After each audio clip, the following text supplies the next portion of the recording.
Welcome to Witchcraft or Quantum Science. Let's check it out. Once upon a time, I used to live in California in the gold rush area. There's still a lot of gold mine that we can visit, not so much gold there any longer. And at the time, I had a brick and mortar practice where I was doing food therapy, craniosacral therapy, and I had some people who had allergies, which I helped with homeopathy. However, there was a church there who told all their parishioners that I was a witch, that what I was doing with homeopathy was of the devil. Homeopathy of the devil. Yeah, they told them to not come to see me. So I wanted to explain what was happening. And during a health fair, I had bought a witch's hat and I put it on one side. And on the other side of the table, I had a picture of Einstein. And I was explaining about energy, what homeopathy was.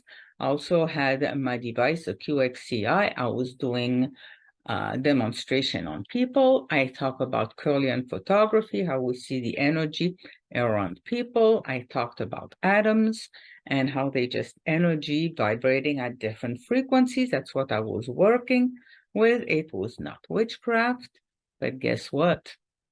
I was still a witch. I also explained that what we see in our universe or what we hear is such a tiny fragment of what is actually there.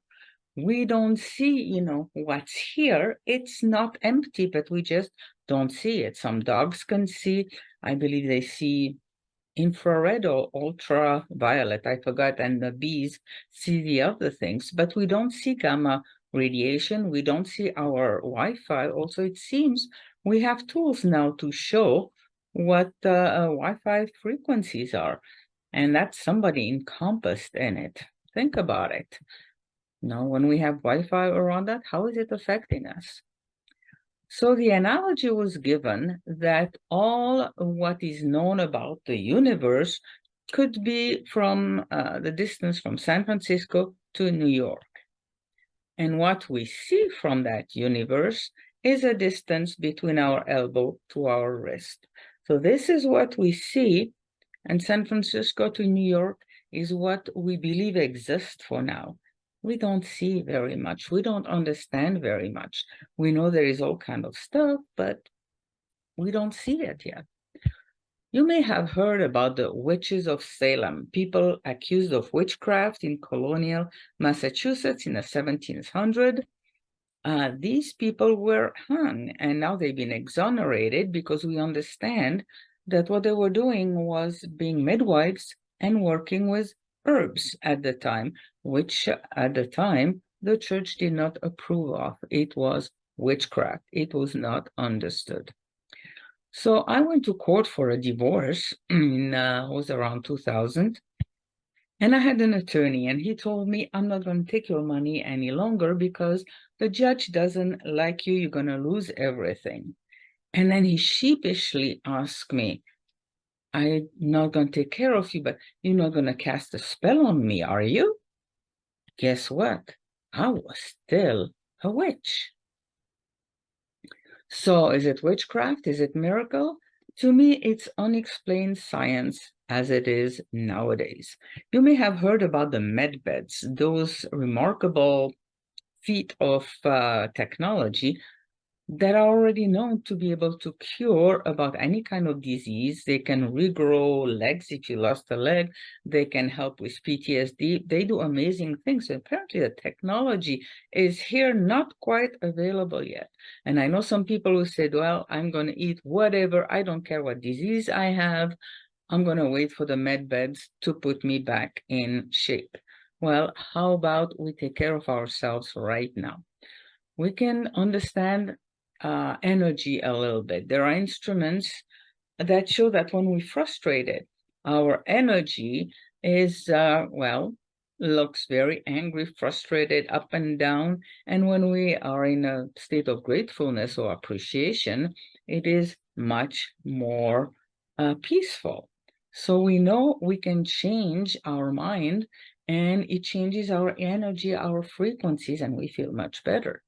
I studied with Dr. Lasko several years ago, and he was checked at Stanford and at the HeartMath Institute. When he was just in random beta state, this is a frequency he has on electrocardiogram, electromyogram, electroencephalogram. And when he put himself in what he calls the love frequency, everything was coherent.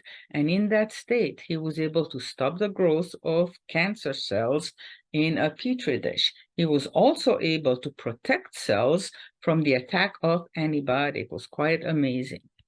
And during the 10-day class workshop I was in, we learned to put ourselves in that love frequency, and we would cut an orange and put that love frequency in half of the orange, and it got very juicy and tasted. And then we also learned to remove the energy out of the other half, which dried up very quickly. It was quite amazing. We worked on water to make flat water bubbly, etc. We work on each other to feel the energy that people were giving off. And the lead Dr. Dale used music to change the frequency of people. So these are the tips of tips of fingers taken with a Korean photograph. And it's an AIDS patient. So it's before listening to some music for an hour and after. You can see in the after, he has much more energy. And we also have tools now to check people's what is called aura, all the energy around us. And sometimes we can see streaks out of that aura and needs to be corrected to be more harmonious. So that technology already does exist.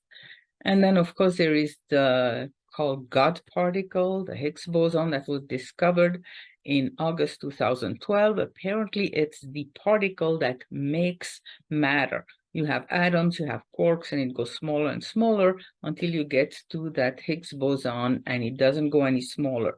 That one makes matter, and apparently we don't know yet how to use that thing. And we have a healing system in the body, like we have a circulatory system, digestive system, we have a healing system. A lot of time we have conflicts in our minds. We want this, we want that, and there is kind of a war going on, but we can retrain our mind. Sometimes it's just like flipping a switch. It's very quick. Sometimes it takes more time, and we need to get deep inside to find out why we have that problem. So the healing system works with the imagination. It has amazing wisdom. You know deep inside why you have that problem, when it started, when it came, where it came from, and especially what to do about it. My job is to get that unconscious, subconscious knowing to the surface, to the conscious mind, so you can do something about it.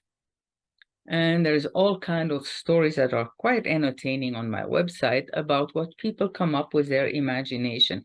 Everybody is different. So if you like stories and how people see themselves, I also have stories from my mentor, Dr. Rossman, and it's quite entertaining how the imagination works to often heal people very quickly. So you can go daniellecoaching.com/imagination to read some of these stories. So is it witchcraft or quantum science that we don't understand? You decide. If you want to talk about it more, just contact me. It's not a sales pitch. We're going to talk about it, maybe talk about your problem and possibilities for you to move forward. So daniellecoaching.com/discover. Give me a call. I'd be happy to answer your questions.